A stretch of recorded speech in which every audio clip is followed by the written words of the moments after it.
All right, we're here. We are extremely lucky, quite honestly, to be here with Todd Stittelberg, a man who has dedicated his entire adult life to nothing but whitetail nutrition and his family, of course, as well.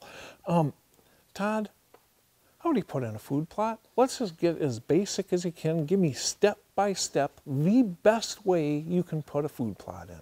Never had that question before, Steve. I imagine you never have.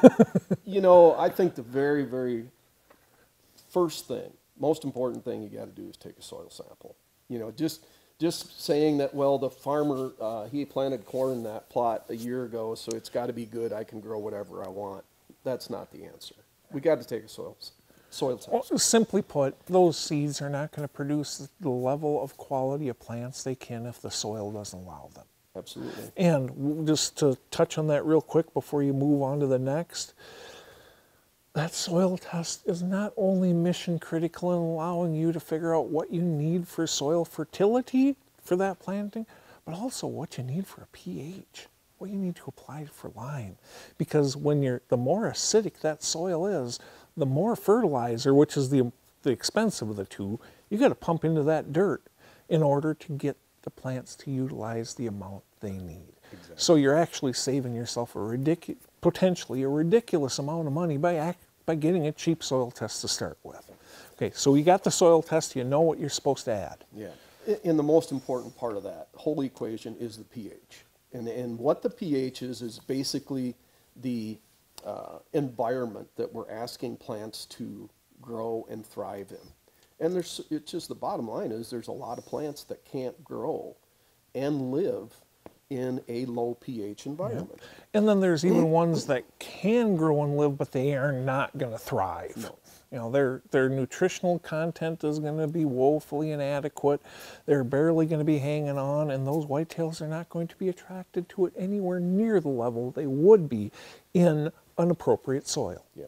So, you know, that you got to check the pH and amend it properly with, generally you use lime to raise the pH. So what you want to do is spread that lime, enough lime, and your soil test will tell you whether you need to spread half a ton, several tons per acre. But regardless, lime is pretty inexpensive. Get that spread and work it into the soil. Don't just let it lay on top of the soil. Lime needs to get incorporated into the soil and you want it incorporated in the top, 3-4 inches or so. Yep. Go any deeper than that, and now you're kind of throwing money away a little bit. Yeah, well, the beauty of it is if you incorporate it in the top, let's say 4 inches of soil, when that seed germinates and develops a root system and the root's starting to grow down into the soil, there's the perfect environment. That is that hopefully 7.0 pH that we're shooting for. Yep. Okay, so we've got the soil amended. We've worked it in. What's next? You actually would have wanted to apply your fertilizer, also work that into the soil. And again, then, top 3-4 inches. Yep. And then depending on what you're going to plant, if it's going to be clovers, alfalfas, even brassicas, those small seeds, we can use a broadcast spreader. I would, if you're going to use broadcast spreader, I'd like to see you cultipack the soil first to firm it up. Okay, and the whole reason that you're going through the cultipacking first is to create a solid seed bed, but also to get rid of a bunch of those cracks, aren't you? Because those small seeds, they fall too far down in there, and they're not going to germinate because they can't reach the soil, the top of this. They got to be less than a half-inch deep. Yeah. I mean, at the end of the day, those seeds, those small seeds, got to be less than a half-inch, preferably even a quarter-inch. So let's say we're going to broadcast the seed. So broadcast the seed after we've cultipacked, and then I'm going to go back over and cultipack again. To just lightly press that seed into the ground, get good seed-to-soil contact. Well,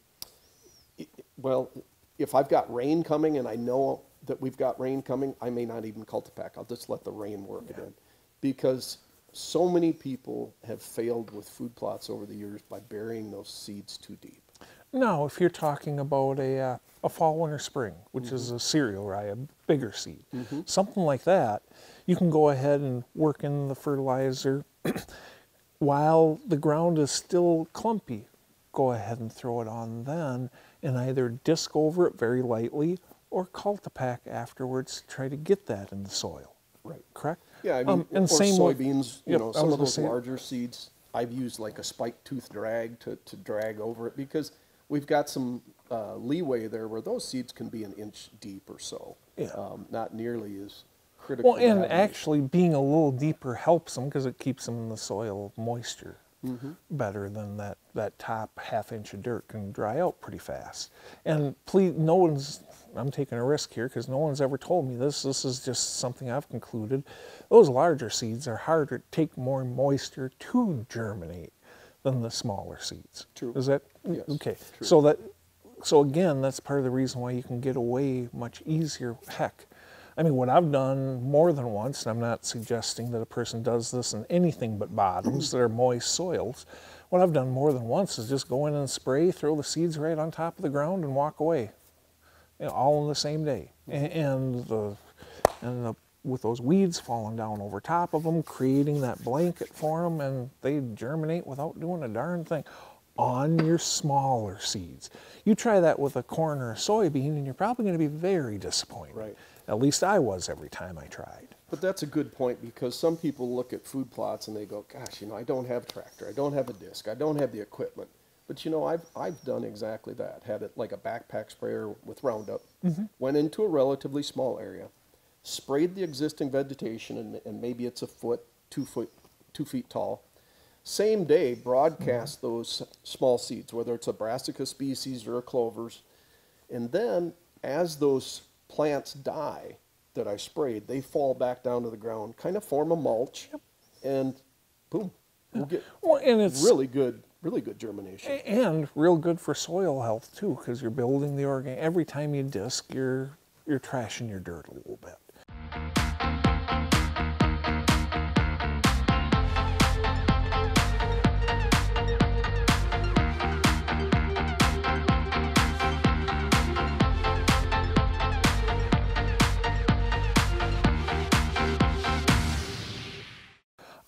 One last thing before we wrap up, and that is a pet peeve of mine.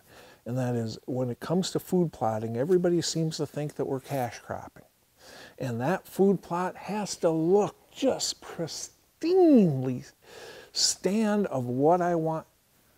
We aren't cash cropping, are we, buddy? No, don't. I think that's a good point. Don't get hung up if you've got some weeds in your plot. That's just nature. It's going to happen. And in reality, some weeds are desired by deer. Yeah. You know, and can be fairly high in protein, can be high in digestible energy. So that's a great point. Don't get hung up on the fact that your plot doesn't look like you're going to win the gold ribbon at the county fair. Yeah. As long as it's producing the level of food to keep the deer happy, the quality of food that the whitetails need, we're happy. Yeah.